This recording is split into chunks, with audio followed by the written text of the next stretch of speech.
Hi guys, welcome back to my channel, Edmond Mendaros, and here with another quick tutorial. At sa video ito ay tuturo ko on how to fix your touchpad not working on your PC or laptop. Either it could be a Windows 11 or Windows 10. I hope it will works after doing these particular settings. Alright, so ang next step ay dito lang sa start menu, so right click lang tayo. And then kailangan mo lang select tong device manager, so click mo lang yan. And then dito sa device manager ay kailangan mo lang i-select tong mice and other pointing device. So click mo lang tong arrow na to para mag-expand. And then ang susunod ay kailangan mo lang i-select tong HID compliant mouse. Click mo lang yan. And then right click lang tayo.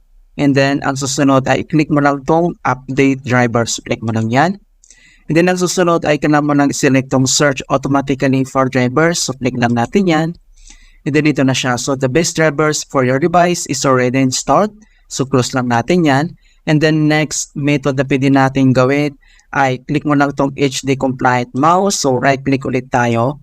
And then click mo lang tong update driver.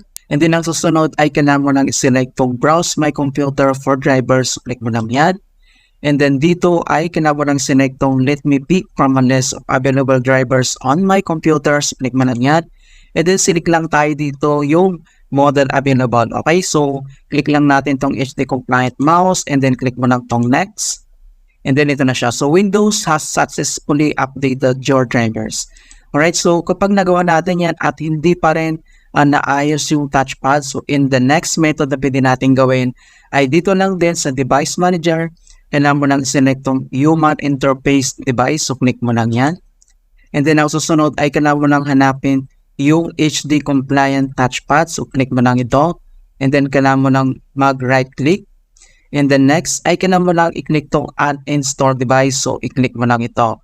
Alright. And then once na uninstall mo na siya, punta ka dito sa taas, click mo lang tong action.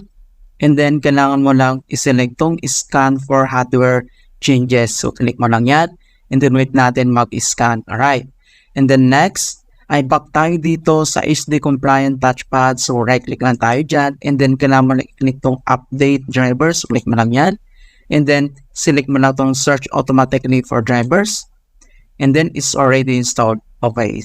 So ganun lang po kasimple mga kaibigan kung paano ba natin aayusin yung touchpad not working sa ating PC or laptop sa Windows 11 or Windows 10. Alright, so please don't forget to like this video, subscribe to my channel for more helpful tutorials and tips. And if you have any questions or suggestions, please leave them in the comment below. Thank you guys and see you in my next tutorial.